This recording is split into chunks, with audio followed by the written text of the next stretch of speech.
Now, that's my assessment based on the actual information that mainstream media is not reporting in detail. Information that the EPA and the health officials are not discussing at all. In fact, they're doing the opposite. They're saying, don't worry, don't panic, everything's okay, everything's fine. And they're doing this. Similar thing that, like Obama did in Flint, Michigan, when he drank the water and said, oh yeah, I love the water from Flint, Michigan. When we knew there were still issues with it. This is a crisis of trust in our institutions because of our institutions failing us.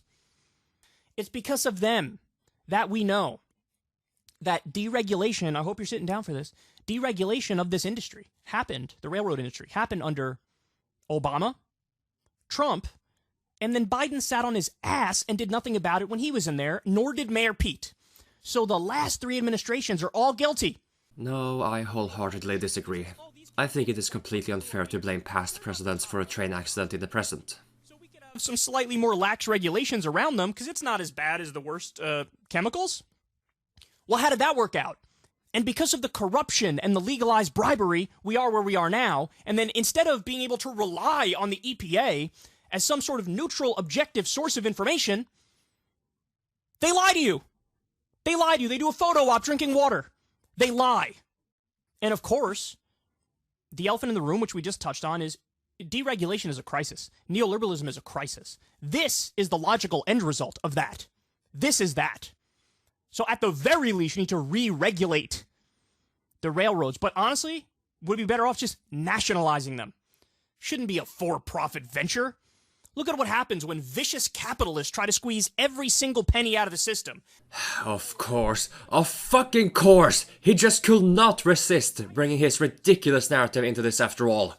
So let's see if his claim holds some merit. According to the internet, so please don't quote me on this, Russia is an example of railways being completely nationalized and controlled by the state. And while I wasn't able to find a nice chart of Russian train accidents, Wikipedia provides a list of train accidents throughout the years. If you also Google image search Russian train accidents, you are likely to find a handful of articles, some even saying that Russia claims certain derailments are due to sabotage. Huh. So yes, it will appear that privatized or nationalized train accidents are bound to happen. I'm not saying it's an excuse to ignore safety measures, but it just seems like shit will happen regardless. Now you may be saying that Kyle just thinks nationalizing railways will reduce the risk of accidents even more, but then he goes on to say this. But you know what? Again, at the end of the day, I'm only speculating. Why?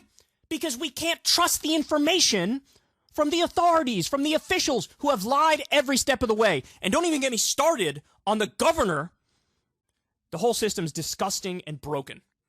Which begs the question, if we can't trust private corporations or the state, what difference does it really make? Do these people even listen to themselves talk? Everybody is a liar in this instance, and that's the part that's driving me crazy. I can handle incompetence. I can handle, hey, I don't know. I can handle that. Everybody can handle that. That's honest. Now that is some dishonest bullshit. Like, don't even pretend. If you really could handle incompetence, then you will not have made a video like this. Yeah, then again, maybe his bar really is just that low.